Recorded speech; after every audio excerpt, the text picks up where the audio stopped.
All right, ready? Yep. All right, Polly, shut up while I'm doing this. We're doing an unbooking today. It's not really a full book review. It's kind of like an unboxing, but with a book. Unbooking.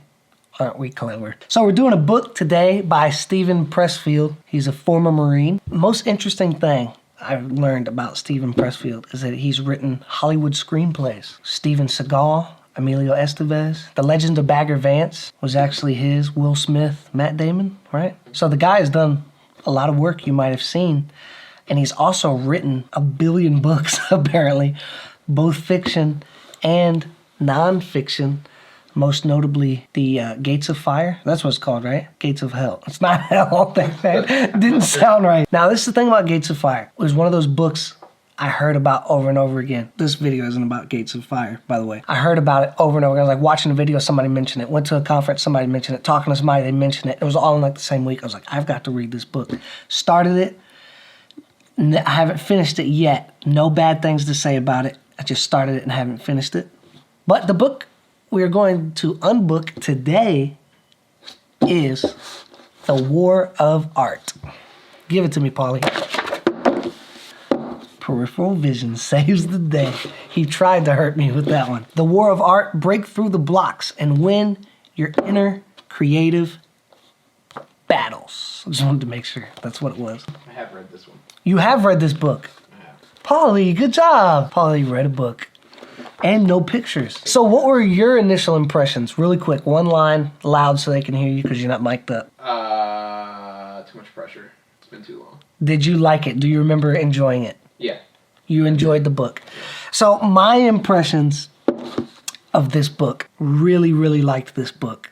However, I'll be honest, Steven Pressfield, he's a little weird to me. And the way that he talks and the ideas he presents are just a little weird to me. But I actually think that he's a genius and not just crazy. Every genius has a little bit of crazy to him, but then there's also people that are just crazy. I think that Steven Pressfield is the genius weird. And I was reading back through this book, and there's some parts I'm just like shaking my head and smiling because I'm like, this dude is like, he's a little out there. Even the premise of the book, which we'll get into in a second, like the way he phrases everything, I'm like, this guy's weird. But then at the end of the day, I'm like, yeah, this dude is a genius. I mean, you can see that his life kind of speaks for himself. The amount of books he wrote, the success in the fiction and the nonfiction, the screenplays that he wrote. So my impressions of the book, I think anybody who is involved in the inner creative battle at all, whatever you do, I think that this is a worthwhile book. I do think it's legit. He doesn't really just say, okay, let's talk about writer's block or the blocks to your creativity. Names of some things, doesn't it? Yes. It talks about resistance. And resistance is capitalized. And he personifies resistance. And talks about whenever you're creating something and you're struggling, it's resistance, but that resistance is almost like a person that doesn't care about who you are. It's like, if I'm not mistaken, he kind of likens it to evil. That any good idea you would have, you're shaking your head yes back there, Kenny. Is that a good way to put it? Perfect. That any good thing you come up with or any good idea that has a positive outcome is going to naturally meet resistance. And that resistance doesn't really care who you are. It's just the thing that comes against you. And it's kind of a sense of evil about it. So it's a little different. I still was like, yeah, I'll buy into this. Where's my favorite quote in this book? Oh, yes. Polly, I remember saying this to many people and you being one of them. He's talking about one character of resistance being self-doubt. So that's one thing. If you have a good idea, you could have self-doubt, and that is resisting you from chasing that idea. But he talks about how self-doubt is a good indicator that you're probably the real thing. And this is the quote. He says, "The counterfeit innovator is wildly self-confident." As soon as I thought that, I probably thought back to my younger self, but I've also thought to other people that were just like so confident they weren't good. Whereas I have people that I know who are great at what they do. And they're also the ones that'll stop and say, what do you think about this? Is that the best that I can do? I remember reading that and it was just like, truth smack in the face that I'd never really put in those terms, that the counterfeit innovator is wildly self-confident, meaning that if you have some self-doubt, it's a good indication that you're actually progressing and you're actually worried about what you're doing and you see that there's room for improvement. What's next on the agenda? Random highlight. Random highlight time. I highlight my books a lot. I'm going to just find one of the things I highlighted and read that and see. Here we go. The work existed only as potential without a body, so to speak. It wasn't music yet. You couldn't play it. You couldn't hear it. It needed someone.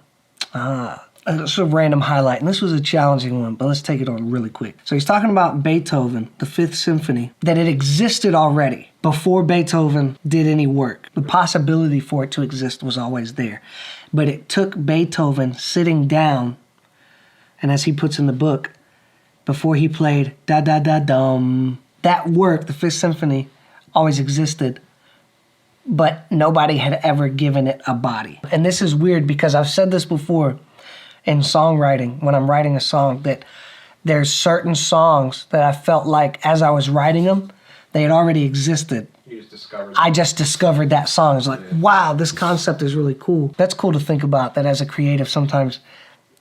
We're idea archaeologists. You're weird, but yes, that maybe those things kind of exist out there, but we kind of have to find them and bring them together. Have you ever had an experience like that? As a creative, sometimes you're going to discover something. That thing has always been there.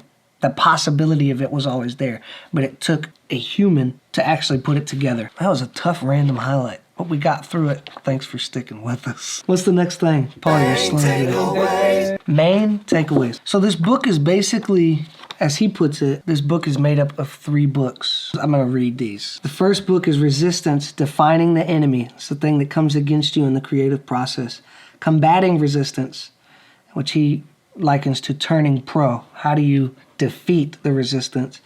And the third book is Beyond Resistance, The Higher Realm. I guess the main takeaway from this book is, it's like he says early in the book, the writing is not hard. What's hard is sitting down to write. And it's just finding that motivation and that will to do something. So that's kind of what I took away from this book. You're always going to have a million reasons not to do something. And he talks about resistance and all the characteristics of it, that it's sly, that it's wise, that it knows the things to get you to stop, and that you're going to have to combat that, and you're just going to have to sit down and do it. And what I learned about him is he was apparently a pretty regimented person, because he was able to write all of these things, and he was very strict about sitting down and doing it. It wasn't always easy, and I think that's the other part, is that the creative process is not going to be easy. It is a war. By the way, let's talk about the title, The War of Art. Play on the art of war. Sun Tzu's The Art of War. Absolutely genius. Absolutely genius. That was one of the things that really drew me to this book, was like, man, I wish I would have thought of that. I bought it, like you said, probably despite the lackluster cover. The Microsoft Word art and clip art. But hey, don't judge a book by the cover. That's why we unbook it. Unbooking. One thing he talks about is just doing the work for its own sake, not because, you know, you could make money off of it or you could get attention from it. Just doing the work because it is the work, and that's what you should do. And then he talks about that idea of what's urgent and versus what's important, and that's a battle we always have to fight. And then he talks about the idea of self-mastery, which is something I'm really getting into recently, just being more mindful of. I want to do a podcast about self-mastery. He talks about that a truly free individual is one who has mastered themselves and it can do things despite resistance, and that's very interesting. So if you're somebody that you may feel like undisciplined, this might be a good book for you. If you're somebody who knows there's things that you should be doing, but you're not always doing them, you always come up with excuses, this may be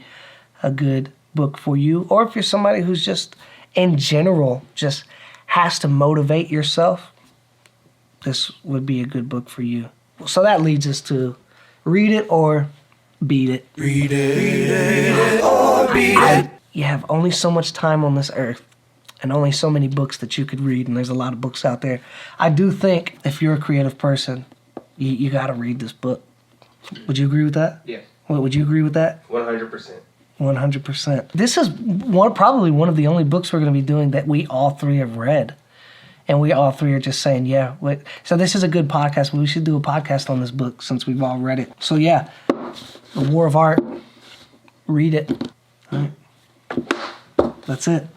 If you've read any of these books, let us know about it. Seriously, if I messed up the explanation, if you could have done this better than me, then go ahead and do it in the comments. Subscribe. Click the little bell thingy. Let's have a good time. Really want to hear from you. And what books do you want to see unbooked? Let me know. Hit us up. Here's your mug.